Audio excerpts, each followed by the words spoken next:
اے پیغمبر، تم دیکھو گے کہ مومنوں کے ساتھ سب سے زیادہ دشمنی کرنے والے یہودی اور مشرک ہیں۔ اے ایمان والو، یہود اور نصارہ کو دوست نہ بناؤ، یہ ایک دوسرے کے دوست ہیں، اور جو شخص تم میں سے ان کو دوست بنائے گا وہ بھی انہی میں شمار ہوگا۔ بے شک اللہ ظالم لوگوں کو ہدایت نہیں دیتا۔ تو جن لوگوں کے دلوں میں نفاق کا مرض ہے، تم ان کو دیکھو گے کہ وہ ان میں دوڑ دوڑ کے ملے جاتے ہیں، کہتے ہیں کہ ہمیں خوف ہے کہ کہیں ہم پر زمانے کی گردش نہ آ جائے۔ سو قریب ہے کہ اللہ فتح بھیجے یا اپنے ہاں سے کوئی اور امر نازل فرمائے، پھر یہ اپنے دل کی باتوں پر جو چھپایا کرتے تھے پشیمان ہو کر رہ جائیں گے۔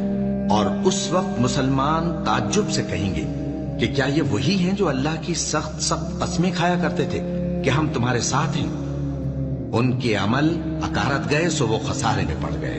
اے ایمان والو، اگر کوئی تم میں سے اپنے دین سے پھر جائے گا تو اللہ ایسے لوگ پیدا کر دے گا جن کو وہ دوست رکھے اور اسے وہ دوست رکھے، اور جو مومنوں پر نرمی کرنے والے اور کافروں پر سختی کرنے والے ہوں، اللہ کی راہ میں جہاد کریں اور کسی ملامت کرنے والے کی ملامت سے نہ ڈریں۔